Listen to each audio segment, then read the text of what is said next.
திருத்தல தரிசனத்துல சீவலப்பேரி விஷ்ணு துர்கை சக்தியினுடைய அவதாரங்கள் 8. அந்த 8ஐயுமே தன்னகத்தை கொண்டு நடுநாயகமாக விளங்கக்கூடியவள் துர்கா தேவி. நமக்கு தெரியும் துர்கைக்குன்னு தனியா கோவில் வேற எங்கேயாவது இருக்கான்னு தெரியல.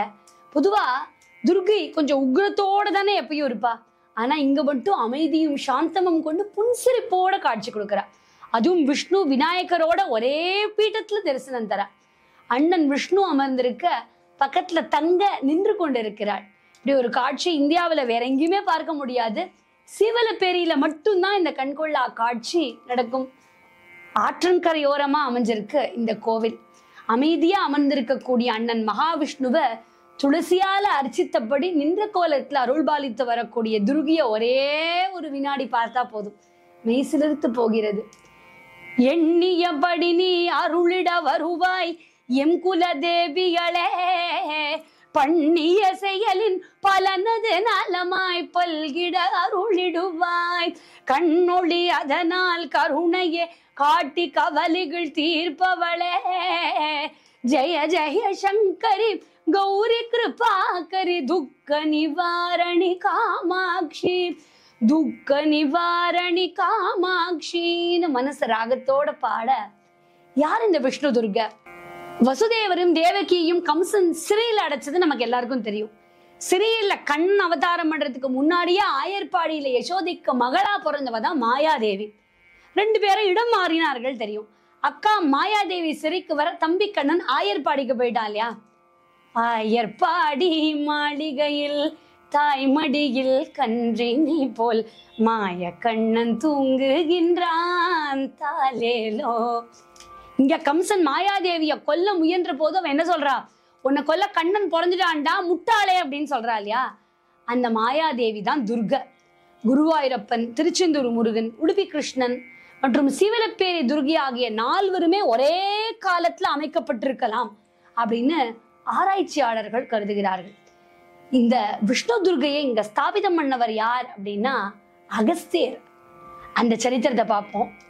சிவன் பார்வதி கல்யாணத்துக்காக கையில எல்லாரும் கூட, அதனால் பூமியே இங்கு தாழ உலகம் சமநிலை பெற ஈசன் அகஸ்தியரை பொதுகை மலைக்கு போக சொன்னார். குற்றாலத்துல உள்ள கோவில்ல திருமண காட்சியை காட்டுறதா கூறினார்கள். குற்றாலம் வந்தார் குருமுனிவராம் அகஸ்தியர். அங்க சிவன் கோவில் இல்ல, பெருமாள் கோவில் தான் இருந்தது. அங்கிருந்த மகாவிஷ்ணுவை குறுக்க சிவனா மாத்துறார் அகஸ்தியர். சிவாலயமா மாறுபடுகிறது. அது திருமண காட்சியை கண்ணார பார்த்தார்.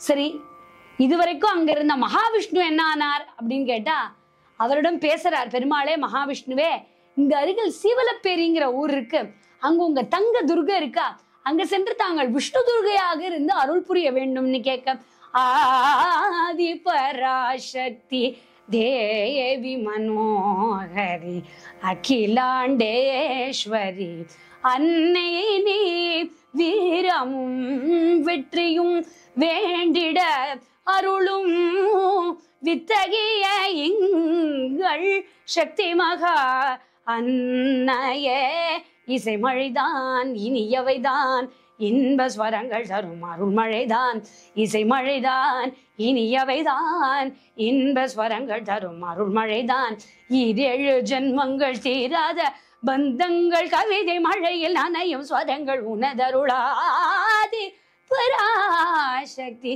தேவி மனோஹரி அகிலாண்டேஸ்வரி அன்னை நீ. அது என்ன சீவலப்பேரி அப்படின்னா, இந்த பகுதியை ஆண்ட ஸ்ரீவல்லப பாண்டியன் இங்க ஒரு ஏரியா அமைக்கிறான். அதனால இந்த பகுதி ஸ்ரீவல்லப ஏரி அப்படின்னு அழைக்கப்பட்டு நாளடைவுல ஸ்ரீவல்லப ஸ்ரீவல்லப ஸ்ரீவல்லபங்கிறது சீவல அப்படின்னு ஆச்சு. சீவலப்பேரி அப்படின்னு மாறிட்டு விஷ்ணுவும் துர்கையும் இங்க இருக்கிறதுனால மகாலட்சுமி இந்த ஊரை வலம் வரா. ஸ்ரீவலம் வந்த ஊர் அப்படிங்கிறதுனாலையும் சீவலப்பேரி அப்படின்னு மாறிட்டு. ஆலய வளர்ச்சி பணிகள்ல தன்னை அர்ப்பணம் செய்யக்கூடிய சங்கரையர் ரொம்ப அழகாக இந்த விஷயத்த சொல்றார். திரிவேணி சங்கமமான அலகாபாத்ல எப்படி கங்கை யமுனா சரஸ்வதினு 3 நதிகள் சங்கமிக்கிறதோ, அப்படி இந்த ஊரிலும் தாமிரபரணி, சித்ரா நதி, கோதண்டராம நதினு 3 நதிகள் கலக்கின்றனங்கிறது ரொம்ப முக்கியமான ஒரு விஷயம். அதனால முக்கூடல் அப்படிங்கிற பெயரும் இந்த ஊடலுக்கு உண்டு. முக்கூடர் பள்ளு சிற்றிலக்கியம் தந்த ஊர் இருக்கே, அதான் இது. மகாகவி பாரதியாருடைய பூர்வீகமான ஊரும் இதுதான். பாரதியாரோட அப்பா சின்னசுவாமி ஐயர் சீவலப்பேரிக்காரர். வேலை தேடி 10 மாத குழந்தையா இருந்த பாரதியை தூக்கி கொண்டு போய் எட்டயபுரம் சென்று விட்டார்கள்ங்கிறது சரித்திரம். இந்த ஊரை சுற்றி அஷ்ட தேவதைகள் இருக்கிறது ரொம்ப சிறப்பானது. வடக்கு வாசல் செல்வி, முப்பிடாரி அம்மன், மாகாளி, ஆனந்தவல்லி உச்சிமாரி, காத்தாயி, முத்தாரம்மன், உச்சிமாகாளி ஆகியோர்கள் தான் இவர்கள். துர்கியம்மன் சந்நிதியினுடைய பின்பக்கத்துல தியான மந்திர் அப்படிங்கக்கூடிய பிரார்த்தனை அறைய கட்டியிருக்கிறார்கள்.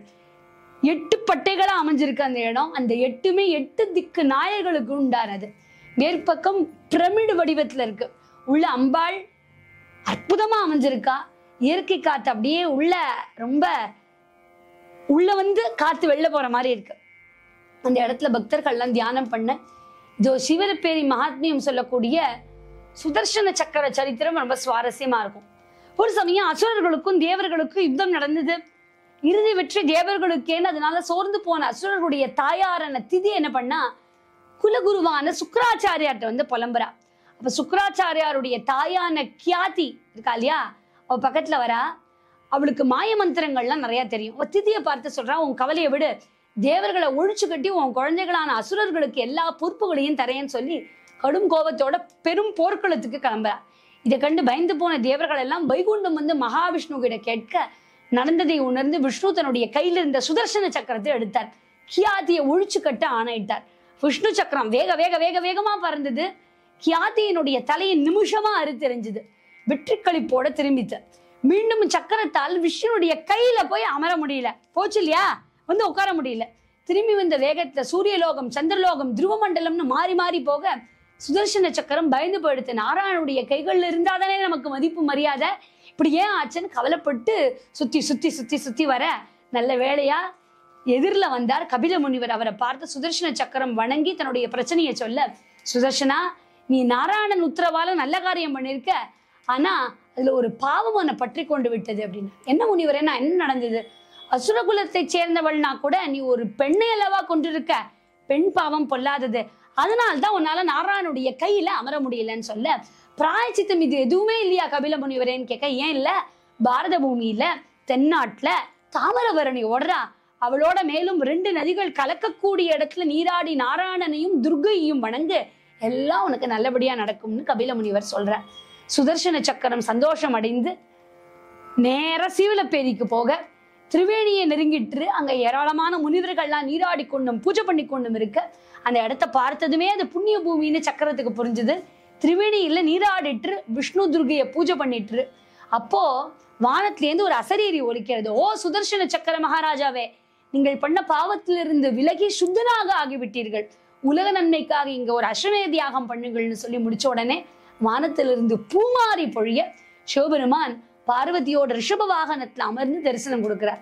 கூடவே பிரம்மா, இந்திரன், அஷ்டதிக்பாலகர்கள் எல்லாரும் கூட கபிலருடைய முன்னிலையில அஸ்வமேத தியாகம் பண்ண ஆரம்பிச்சார் சக்கரத்தாழ்வார்.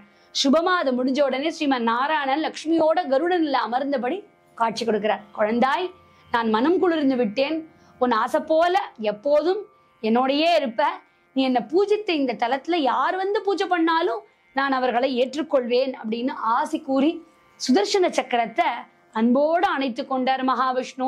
கஸ்தூரி திலகம் நாராயணம் கமல நயனம் நாராயணம், கஸ்தூரி திலகம் நாராயணம்.